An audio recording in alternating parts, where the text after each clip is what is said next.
Allah. Bismillahirrahmanirrahim. Assalamualaikum warahmatullahi wabarakatuh. Alhamdulillahirabbil alamin. Segala puji bagi Allah Subhanahu wa taala yang Maha mendengar, Maha menyaksikan, yang menguasai kejadian apapun termasuk pertemuan kali ini pasti terjadi atas izinnya. Semoga tidak hanya izin Allah tapi juga keridhaan Allah. Jadi ridho Allah itu benar-benar puncaknya cita-cita kita.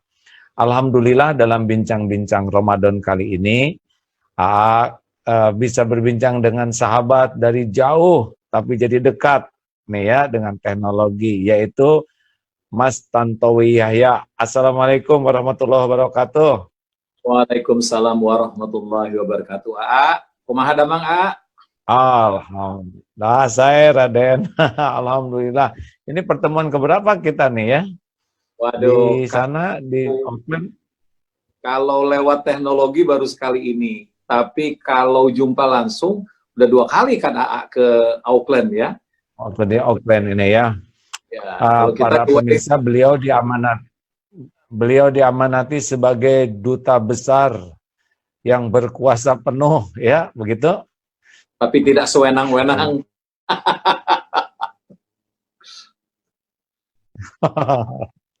Baik, Pak Tantoni, jadi sudah berapa lama di Auckland ini? Di NZ ini, New Zealand ini? Alhamdulillah, April ini sudah tepat 3 tahun. Nah, masa tugas duta besar itu 3 tahun, tapi rata-rata karena proses administrasi, penyiapan pengganti dan selanjutnya itu rata-rata itu duta besar itu sampai dengan 4 tahun. Jadi insya Allah saya akan sampai di sini ya paling tidak itu sampai dengan akhir 2020 ini. Paling tidak. Tapi kalau misalnya ada kebijakan lain dari Menteri Luar Negeri, bisa saja diperpanjang 1 atau 2 tahun lagi. Insya Allah. Ya insya Allah. Pernah terpikir jadi duta besar begini sebelumnya? Nah ini dia nih, saya itu tidak henti-hentinya bersyukur kepada Allah. Apa yang saya cita-citakan itu, alhamdulillah, itu kejadian. Jadi saya waktu SD itu, cita-cita saya itu punya 2. Dan itu sungguh berbeda dari teman-teman saya sebaya yang lainnya. Cita-cita saya yang pertama, saya ingin menjadi orang terkenal. Dan kedua, saya ingin tinggal di luar negeri. Entah bagaimana caranya, rasanya tidak ada yang percaya dengan cita-cita saya tersebut. Bagaimana seorang anak yang tinggal di Palembang, ya, anak orang biasa-biasa saja, bermimpi menjadi orang terkenal dan tinggal di luar negeri pula. Nah, yang mendasari saya ini sederhana. Sebenarnya saya melihat banyak sekali tokoh-tokoh seniman-seniman itu terkenal, kok mudah ya hidupnya dengan menjadi terkenal. Nah, kemudian zaman kita kecil dulu kan TV cuma 1, TVRI. Suka nayangin film-film seri seperti Little House on the Prairie, ya, itu film-film seperti itu. Ada keinginan yang sangat kuat, wah saya harus tinggal di negeri seperti ini. Alhamdulillah, berkat kerja keras, doa teman-teman, dan yang lebih penting lagi adalah doa dari kedua orang tua saya yang tidak putus-putus. Alhamdulillah, dua-duanya tercapai, dikenal oleh masyarakat, dan sekarang tinggal di luar negeri, bukan lagi sekedar tinggal, tapi menjadi kepala perwakilan Republik Indonesia di luar negeri. Masya Allah, Alhamdulillah. Memang Allah tahu setiap yang ada di dalam hati, setiap cita-cita hambanya, dan boleh jadi memang diilhamkan oleh Allah tuh waktu kita kecil, supaya punya cita-cita yang memang sudah direncanakan Allah bakal terjadi. Benar. Tinggal sekarang, kalau boleh anjurkan 2, kan cita-cita itu udah tercapai. Boleh saya anjurkan cita-cita yang lain? Boleh. Yaitu cita-cita menjadi orang yang terkenal di penduduk langit. Ini di kalangan para, dan cita-cita keluar dunia menjadi ahli sorga. Aduh, itu paling top. Aduh, jadi terkenal dunia akhirat. Iya, benar. Karena terkenal di dunia cuma gini-gini aja ya kan. Jadi kemana-mana dipotret. Tetapi kalau terkenal di penduduk langit, di para malaikat, berarti kita orang spesial betulan. Amin. Dan kalau kita keluar dari dunia menjadi ahli sorga, itu sudah indah betulan, betul? Tidak ada Insya Allah. tandingannya. Itu Insya tuh, Allah. kalau boleh saya sarankan, kan kelihatan sekarang udah agak beruban, bukan? Berubah tipis, Berarti sudah tanda-tanda kan? Orang dulu pernah Tanda-tanda. bilang begini, hidup itu kalau bicara rambut cuma dua pilihannya, mau ubanan, ya, atau boleh ubanan atau rontok. Ya, biasanya cuma dua itu. Alhamdulillah, dua-duanya, ubanan juga, rontok juga. Itu artinya apa coba? Artinya harus siap-siap punya cita-cita yang lebih dahsyat lagi, ya kan? Menjadi orang yang terkenal di penduduk langit dan di dunia udah, dan menjadi orang yang siap-siap menikmati tempat terindah yang tidak akan terbayangkan, yaitu sorga. Masya Allah. Insya Allah, insya Allah. Jannah. Ya, itulah untungnya ngobrol dengan pembawa acara Kiai gitu. Baik, Pak Tantowi, ini ya tentang Selandia Baru.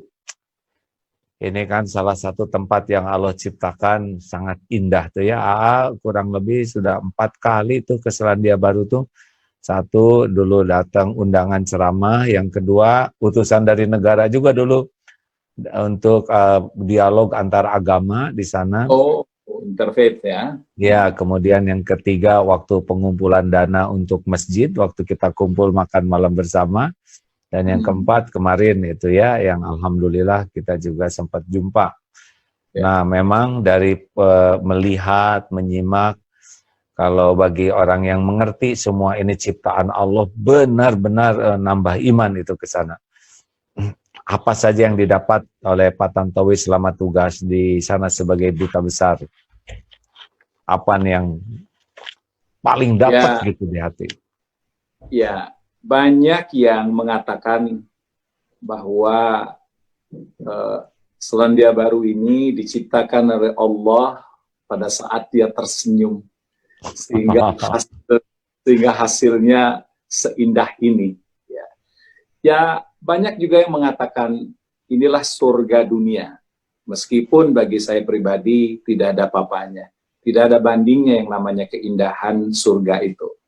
Tapi bisa mendapatkan kesempatan melihat, tinggal dan bekerja di negara seperti Selandia Baru ini adalah sesuatu yang jauh di atas angan-angan saya ketika saya kecil begitu. Bisa saja orang seperti saya karena dorongan hasrat dan keinginan yang besar akhirnya menjadi seorang duta besar atau ditempatkan di luar negeri. Tapi belum tentu di Selandia Baru.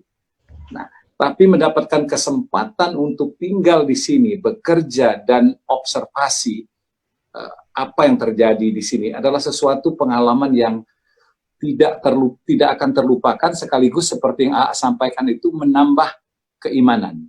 Begini, saya melihat orang di Selandia Baru ini adalah orang yang benar-benar tepat dititipkan oleh Allah alam seindah ini. Bayangkan kalau misalnya alam seindah ini, masyarakatnya itu tidak masyarakat seperti di Selandia Baru yang mempercayai bahwa ini adalah ciptaan Allah, ciptaan Tuhan yang sifatnya sementara, yang sesungguhnya ini adalah titipan untuk diteruskan kepada generasi berikutnya. Nah, setiap saya berbicara dengan orang Selandia Baru, ini yang tersampai, baik secara langsung atau tidak. Jadi kita ini wajib hukumnya menjaga alam ini.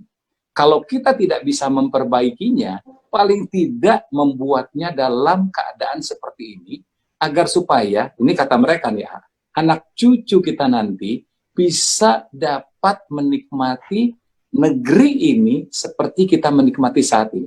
Itu luar biasa. Aduh, ini saya dengarnya aja pengen nangis ini kan. Itu luar biasa. Allah, luar biasa. Dan ini pembicaraan dari orang-orang yang pertama non-muslim. Dan kebanyakan pula di sini berdasarkan survei terakhir itu 51% itu tidak beragama, tapi pandang mereka terhadap menjaga alam itu luar biasa, sangat Islami. Lebih Islam daripada saya yang seorang Muslim. Bagaimana mereka melihat ke depannya itu seperti apa? Jadi, ucapan seperti ini adalah ucapan masyarakat yang tidak egois. Karena kalau mereka egois, mereka rusak aja alamnya. Ya, masa bodoh teing kan, generasi berikutnya seperti apa. Tapi mereka tidak. Mereka tanamkan itu dan mereka memberi contoh baik kepada generasi muda, dan yang lebih penting lagi nih memberi contoh kepada pendatang seperti saya. Jangan main-main dengan negara kami. Kami jaga dengan baik, kami rawat dengan baik, sehingga siapapun yang datang di sini dari bangsa dan negara manapun akan ikut aturan ini secara natural. Itu yang saya pelajari. Masya Allah. Itu luar biasa. Nah, ini kita kalau dengar Selandia Baru, pasti yang dibicarakan pertama adalah keindahan alamnya. Padahal keindahan alam secara syariat itu akan terjaga kalau orang-orangnya juga memiliki komitmen yang berakhlak indah, betul? Betul. Nah, ini pasti tidak lepas nih dari kalau para rakyatnya seperti itu menghasilkan pemimpin berkualitas juga biasanya. Bagaimana pendapat Pak Tantowi dengan kepemimpinan di sana tuh, terutama yang sekarang ini? Ibu siapa namanya tuh? Ibu Jacinda Ardern. Aduh, mendengar dan melihat foto beliau tuh merasa respect sekali ya dengan semua tindakan-tindakannya, terutama waktu ada kejadian di Christchurch itu. Ya. Ini kalau bisa saya sebut yang saya sampaikan tadi, pelajaran pertama, bagaimana masyarakat bisa menjaga alam yang menurut mereka hanya titipan saja buat generasi selanjutnya. Yang kedua, saya sebagai orang politik melihat bahwa ketika seseorang itu sudah memutuskan dirinya menjadi politisi, maka dia sadar sesadar-sadarnya bahwa dia sudah memutuskan untuk menjadi seorang pelayan. Ya. Politisi di sini, latar belakangnya macam-macam. Ada lawyer sukses, ada pedagang sukses, ada profesional sukses, ya, macam-macam. Nah, ketika dia mendapatkan panggilan untuk melayani bangsa dan negaranya, maka modal tadi itu sekedar modal. Ketika dia terpilih menjadi anggota dewan, bekerja selama 3 tahun, atau nanti terpilih lagi, maka konsentrasi dia adalah melayani masyarakat. Nah, karena konsepnya itu, politisi itu adalah pelayan, maka siapapun yang menjadi politisi, kemudian menjadi menteri, menjadi perdana menteri, itu bagi mereka amanah, karena mereka berasal dari rakyat, dan menjadi politisi itu sebagai pelayan rakyat. Bagi mereka menjadi menteri, kemudian menjadi perdana menteri, itu sekedar promosi atau elevasi dari penugasan mereka sebagai pelayan rakyat tersebut. Sehingga siapapun yang menjadi menteri, perdana menteri di sini, sekalipun perdana menteri, itu tidak berjarak dengan rakyatnya. Ya, tidak berjarak. Nah, tidak berjarak ini mungkin sulit dilakukan di negara-negara lain karena faktor keamanan. Nah, di sini mengapa bisa? Bisa karena rakyat itu tidak ada keinginan untuk mengganggu politisi, menteri, ataupun perdana menterinya. Tidak ada. Karena bagi mereka, ada orang yang mau menjadi politisi saja, mereka udah bersyukur. Ada orang yang mau menjadi pelayan kita. Ya, nah, ini luar saya biasa. rasa sulit kita dapat dari negara-negara lain. Dari satu negara, kita tidak usah sebut negaranya apa, yang jabatan politik itu adalah jabatan untuk dilayani, untuk menjadi orang yang posisinya di atas, disembah, dihormati, dan dilayani. Maka magnitude-nya pasti akan berbeda dengan apa yang terjadi atau yang saya lihat di Selandia Baru. Itu pelajaran kedua yang saya dapat. Stop, ini luar biasa. Saya harus menikmati nih obrolan ini ya, karena ini obrolan yang dalam dan berkualitas. Jadi Benar kalau tadi ini sejujurnya ya air mata ini teh mau keluar aja karena tahu ilmu kepemimpinan. Rasulullah kan bersabda begini, Sayyidul qaum khadimuhum. Pemimpin satu kaum itu pelayan kaumnya. Jadi siapapun yang mau masuk ke dalam dunia kepemimpinan itu adalah dunia berkhidmat, melayani. Dunia posisinya bukan di atas, tapi di bawah yang mengeluarkan segenap daya, pikiran, tenaga, potensi untuk melayani. Itulah arti kepemimpinan dalam Islam. Ya. Dan kalau seorang pemimpin seperti itu, mesti yang dilayani itu sayang kepada yang melayaninya. Ya, apalagi kalau yang melayaninya ini all out, ikhlas, dan orang kan senang pada prinsipnya dilayani itu. Ya. Benar. Jadi bagaimana mungkin mau mengganggu pemimpin yang melayaninya kalau dengan adanya pemimpin itu dia malah jadi lebih terbantu urusan hidupnya. Masya Allah ya. Jadi tidak rumit untuk memecahkan masalah kenapa pemimpinnya itu tidak diganggu. Ya enggak, karena para rakyatnya merasa bersyukur. Begitu ya. Di sini pemandangan yang sangat biasa melihat menteri itu turun dari pesawat ya, di airport ini tanpa pengawalan seorang pun. Jadi keluar saja dia seperti penumpang lain. Kemudian sangat biasa melihat seorang menteri jam makan siang itu dari kantornya menuju kafe itu jalan kaki sendirian. Ya, saya pernah pertama kali saya terkaget-kaget melihat Jacinda Ardern dalam satu rapat dengan kami para duta besar.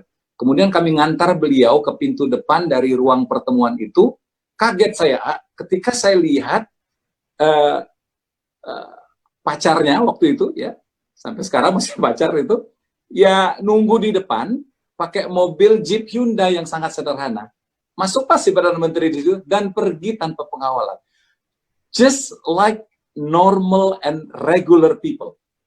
Masya Allah. Ya, ini hanya bisa terjadi sekali lagi seperti yang kita bahas tadi. Ketika seorang itu menjadi pemimpin adalah seseorang yang memang terpanggil dan rakyat itu merasa bersyukur dan berterima kasih ada orang yang mau menjadi politisi. Bahwa dia akhirnya menjadi menteri, kemudian menjadi Perdana Menteri, itu adalah elevasi dari karir politik dia sesungguhnya. Tapi pintu masuknya itu adalah politisi. Masya Allah. Dan memang kalau rakyat begini berarti bagaimana pemimpinnya juga produk dari rakyat itu. Kalau rakyatnya sudah punya karakter yang baik, berarti yang terpilih menjadi politisinya juga adalah dari hasil karakter-karakter yang baik.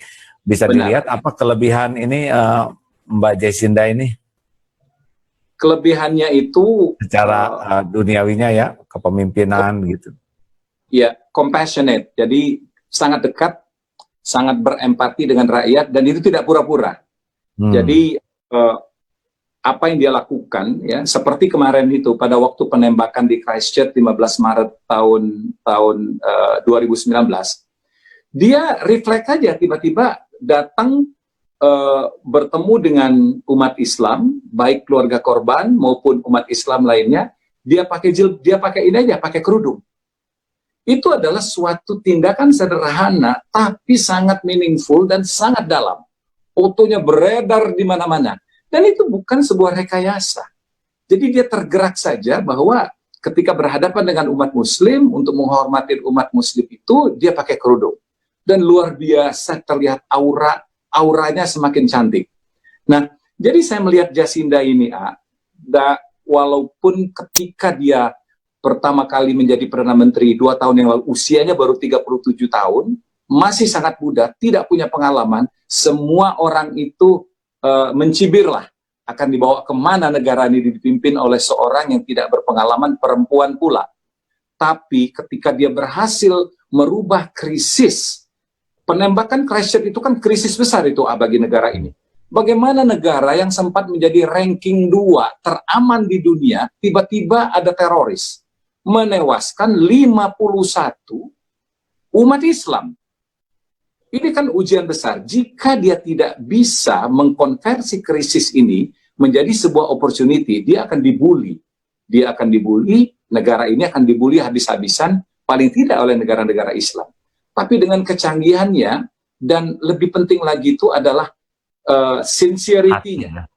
Ya, hatinya berbicara, sehingga masyarakat itu bisa menangkap aura di wajahnya, sehingga krisis yang besar itu bisa dikonversi menjadi, mohon maaf, panggung besar bagi dia, yang melahirkan seorang pemimpin baru dari suatu negara kecil yang ada di ujung dunia.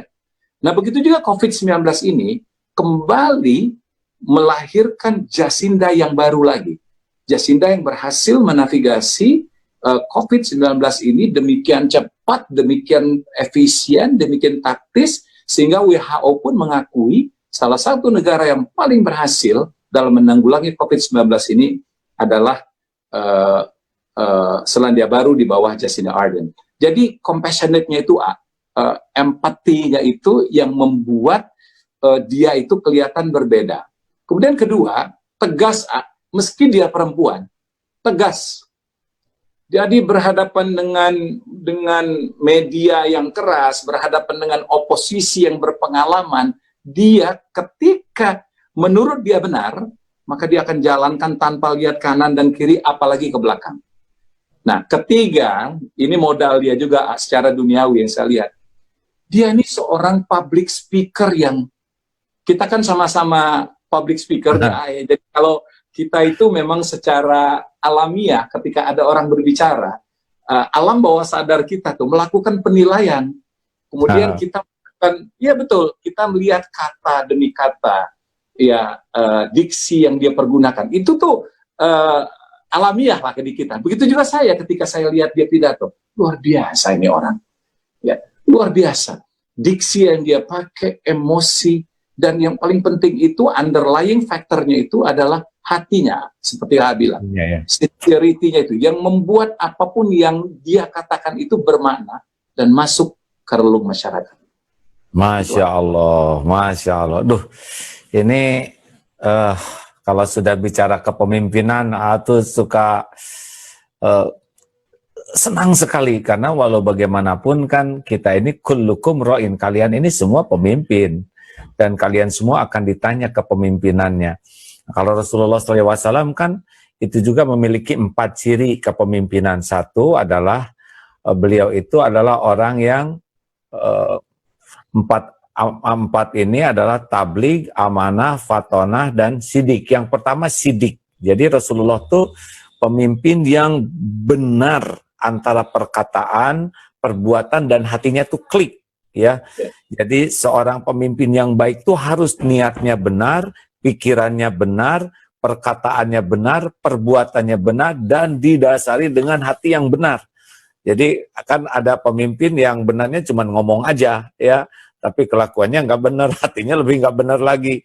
Tapi the power of leadership itu adalah dari hati yang benar, sikap benar, dan komitmen untuk melakukan hal yang benar, dan untuk komitmen menjadikan segala urusannya jadi benar. Sidik ini. Yang kedua adalah amanah.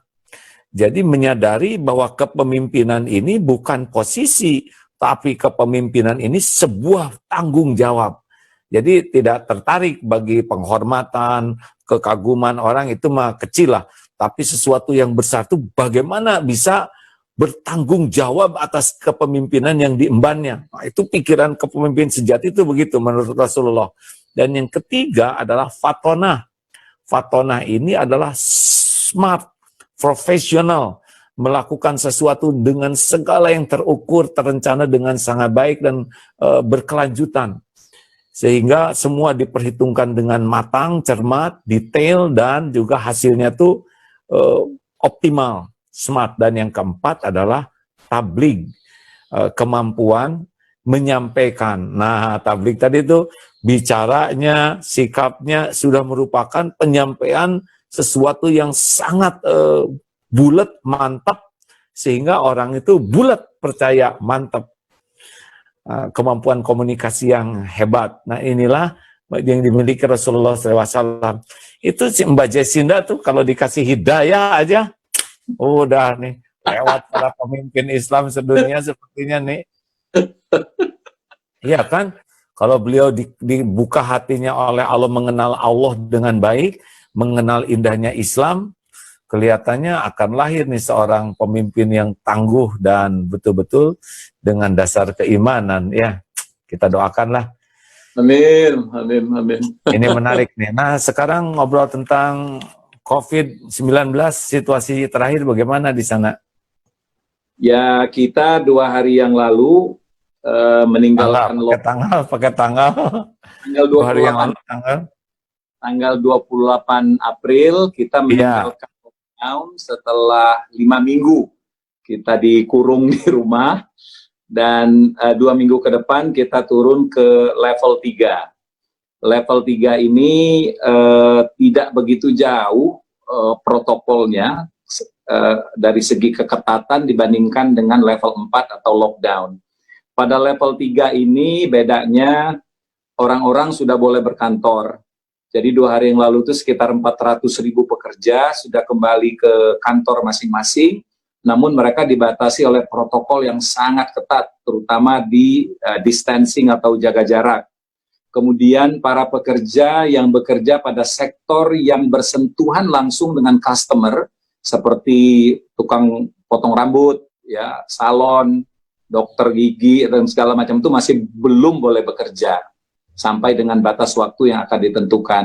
Sekolah sampai dengan kelas 10 sudah masuk kemarin, dan restoran, ini yang paling penting, ini adalah restoran, kafe itu udah buka semua sejak 2 hari yang lalu, sejak lockdown dibuka, namun hanya untuk melayani pemesanan online.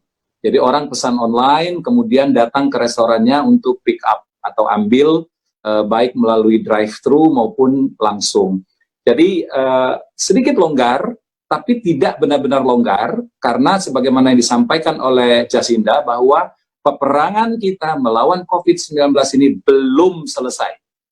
Namun kita boleh cukup bangga, angka terinfeksi, angka meninggal turun tajam.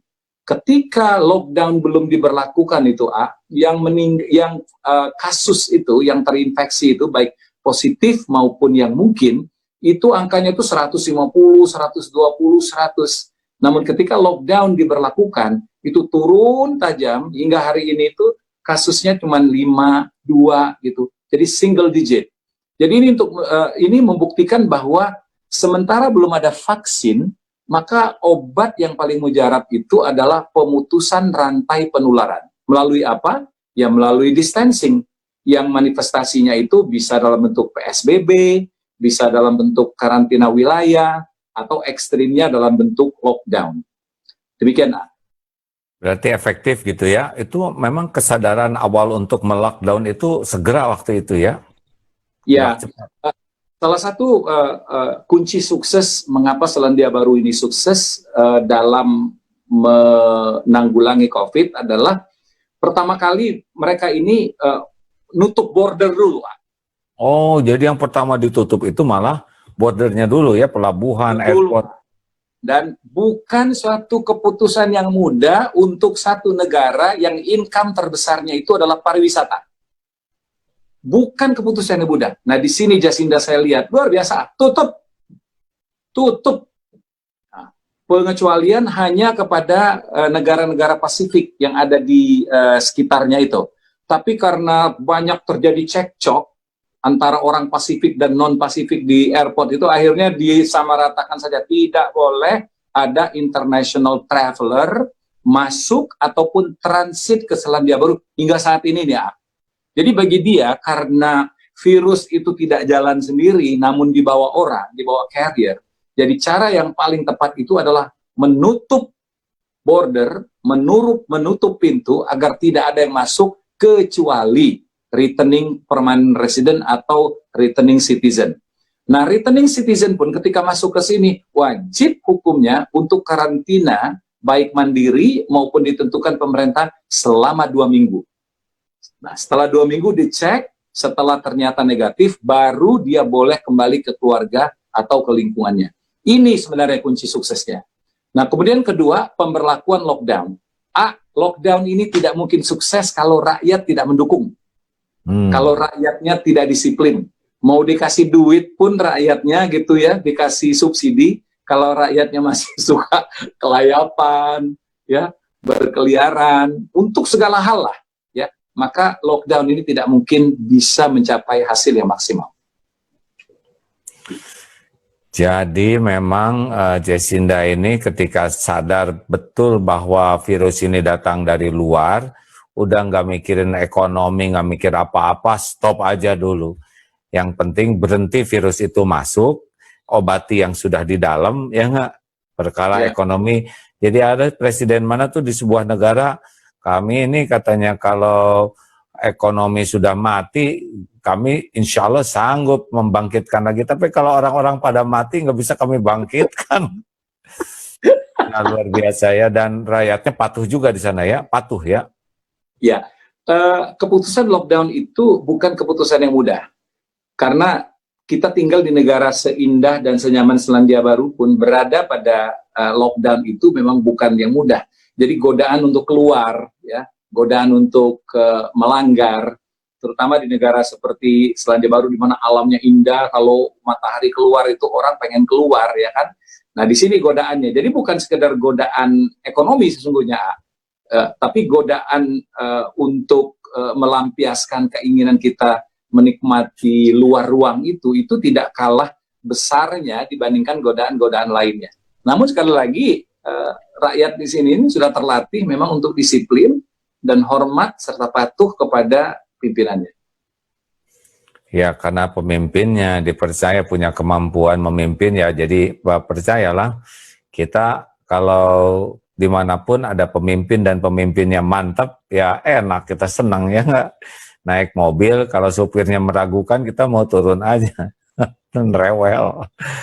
Baik, Pak Tantowi, ada nggak orang Indonesia yang jadi kena COVID di sana?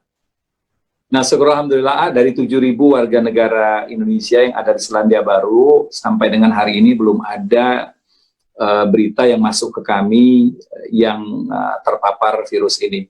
Jadi mudah-mudahanlah insya Allah sampai dengan virus ini hilang, tidak ada warga negara Indonesia yang terpapar. Nah, salah satu kuncinya itu adalah saya berani mengatakan bahwa warga negara Indonesia di Selandia Baru ini patuh kepada himbauan pemerintah. Mereka betul-betul disiplin ketat, bahkan radikal sekali. Tidak mau ketemu siapapun, ya, kecuali orang dalam gelembungnya atau bubble-nya. Strategi yang dipakai oleh pemerintah dalam menyikapi COVID ini adalah act like the one you are infected. Jadi berperilakunya seolah-olah kalian itu adalah orang yang sudah ada COVID-nya gitu. Nah, jadi ini yang membuat mereka tidak mau keluar rumah karena takut nularin orang lain, ya, kecuali untuk kepentingan yang benar-benar mendesak. Nah, saya sangat bangga dengan seluruh warga negara kita di sini yang sangat patuh dan menjadi contoh yang baik. Ini terus saya pompakan kepada seluruh warga negara kita di sini, patuhi anjuran pemerintah, dan inilah salah satu momentum bagi kita untuk menunjukkan bahwa orang Indonesia itu salah satu dari penduduk Selandia Baru yang patuh terhadap anjuran pemerintah. Alhamdulillah. Alhamdulillah ya, Masya Allah. Alhamdulillah, Alhamdulillah. Terakhir Ramadan di sana, musim apa sekarang? Ini bulan Ramadan ini? Kita ini autumn, peralihan dari musim panas ke musim dingin. Aduh, enak dong ya suasananya. Aduh, kita imsak itu jam 5.40. Oh, enak-enaknya dong. Iya, buka puasa 5.40, jadi kurang lebih 12 jam. Jadi berpuasa di musim seperti ini, itu ibarat hari biasa tapi tanpa makan siang, gitu aja. Oh, karena gitu. Ya 5.40 itu kan sarapan pagi sebenarnya, 5:30 gitu kan. Sama juga dengan sarapan pagi, terus nanti 5:30 kita udah buka lagi. Jadi hari biasa, cuman tanpa makan siang. Jadi kalau ada nggak puasa, dong keterlaluan itu, sudah dibuat enak begini oleh Allah, masih nggak puasa juga. Dan cuacanya juga sejuk ya, tapi pahalanya luar biasa, benar-benar Masya Allah. Apalagi cuman agak sedih karena Ramadan kali ini untuk pertama kali berbeda jauh dibandingkan Ramadan sebelumnya. Jadi kita itu dalam rangka untuk memompa semangat silaturahmi antara sesama warga negara Indonesia, wabil khusus umat muslim dan muslimahnya itu, kita itu ngadain tarling, taraweh keliling di rumah-rumah warga, terus KBRI itu biasa memulainya, kemudian di tengah KBRI, tutup KBRI lagi, kemudian di rumah duta besar, kita kumpulkan warga kita, datang 100 sampai 200. Nah, indahnya Ramadan itu yang non-Islam pun itu hadir pada waktu buka puasa. Mereka ikut merayakan dengan kita. Nah, kemudian kita lanjutkan dengan sholat maghrib berjamaah, sholat isya dilanjutkan dengan tauziah dan taraweh. Nah, tahun ini nggak ada itu semuanya. Bahkan Idul Fitri pun tidak ada sholat idnya. Jadi semua dilakukan di rumah saja. Insya Allah lah, pahalanya sama aja dengan ketika kita melakukannya secara berjamaah. Loh, iya kan kalau kita biasa melakukan sesuatu kebaikan, terus terhalang kita melakukan kebaikan itu karena suatu kondisi yang di luar kemampuan kita, pahalanya sama. Seperti orang yang biasa tahajud, suatu saat Allah takdirkan dia sakit, tidak bisa bangun, itu tetap aja dicatat tahajud. Orang yang biasa ke masjid, lalu ada wabah begini, dia tidak ke masjid, padahal dia niat ke masjid, pahala. Dia biasa ke masjid juga pahala. Jadi kalau dari segi pahala tidak ada masalah, ya, karena Allah sudah tahu kebiasaan dan niat kita. Nah, mungkin Allah ingin memindahkan dengan suatu keadaan di mana kita dapat ilmu baru, dapat pengalaman baru, dapat wawasan baru. Di antaranya dengan ini, cep nyum ini ya. Sekarang nyum ini ternyata, waduh, pikir, wah saya senang nih, tidak banyak kegiatan dakwah, Masya Allah sekarang tuh ini. Karena sekarang dakwah lebih mudah dengan Mr. Njum ini ya. Dari seluruh dunia ini KJRI mengundang termasuk dari Umi ini. Apa? Umi namanya apa tuh? Umi ya. Ya. Umat itu juga lagi Indonesia ya. Nunggu jadwal ya, nunggu pembagian jadwal karena dari pagi sampai malam tuh. Ini ada Njum ini silaturahim ya, Masya Allah. Baik ini, jadi saya sangat luar biasa bersyukur dengan silaturahim ini. Kalau AA boleh memberikan saran ya, dari tadi cita-cita yang terkabul, sekarang di-upgrade cita-citanya dengan sesuatu yang lebih dahsyat. Ingin menjadi hamba yang terkenal di kalangan penduduk langit, berarti ini orang yang dicintai Allah, ya, waliullah kan gitu. Kalau Allah cinta ke seorang hamba kan Allah berfirman begini, panggil malaikat Jibril, Jibril aku cinta si fulan orang ini. Malaikat Jibril mencintainya, kemudian malaikat Jibril memberitahu semua malaikat yang ada di alam semesta. Ini adalah hamba kecintaan Allah, maka cintailah. Waduh, semua cinta. Diturunkan juga di bumi, itulah sebabnya waliullah itu kalau meninggal tubuhnya utuh. Tidak dimakan belatung. Kenapa? Karena semua makhluk cacing, belatung, tanah, termasuk COVID-19 tahu ini adalah kekasih Allah, orang yang dicintai Allah. Semua tahu tuh. Makanya tidak bisa busuk badannya ya. Karena belatung-belatungnya juga tidak akan mau dia berbuat sesuatu yang buruk terhadap atau yang tidak Allah perintahkan terhadap kekasihnya. Nah, itulah untungnya jadi orang terkenal di akhirat nanti ya. Nah, dan ada orang yang tidak terkenal di dunia udah keburu terkenal di sana, dan ada juga yang terkenal di dunia nggak terkenal sama sekali di sana. Aduh. Nah, karena kita udah garisnya begini, diuji dengan terkenal di dunia sebagian orang, maka sekarang kita harus mati-matian berusaha menjadi orang yang terkenal di kalangan penduduk akhirat, penduduk langit, sehingga suksesnya sukses betulan. Dan kalau di surga dunia sudah kelihatan segini indahnya, sekarang udah ngebet lah dengan surga akhirat, apalagi udah mulai putih begitulah ya.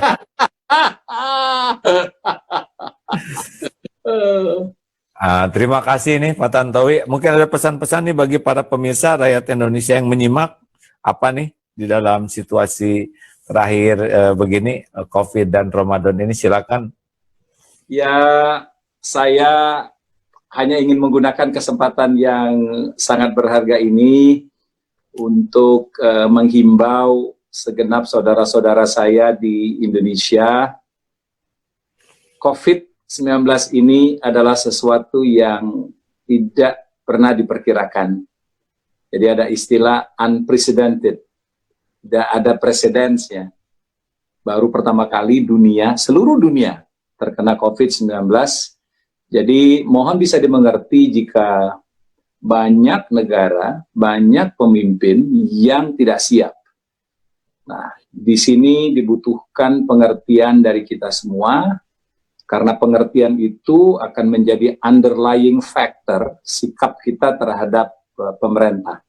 Jika kita mengerti bahwa ini unprecedented and no one gets prepared, maka kita tahu memposisikan kita terhadap pemerintah seperti apa. Betul, setiap pemerintah itu ada celah kekurangannya, tapi tidak ada pemerintah yang tidak bekerja. Saya lihat negara apapun, negara sosialis, komunis, demokratis, itu semua bekerja dengan cara masing-masing. Kemudian kisah sukses di satu negara belum tentu bisa direplikasikan di negara lainnya, karena lain padang, lain belalang, gitu ya. Membandingkan Selandia Baru dengan Indonesia tentu tidak bijak, karena terlalu banyak perbedaan antara Selandia Baru dengan Indonesia, terutama di orangnya. Tadi kita dari awal sudah berbicara bagaimana orang yang tinggal di Selandia Baru ini adalah orang yang memang pilihan, orang yang bisa menjaga alamnya.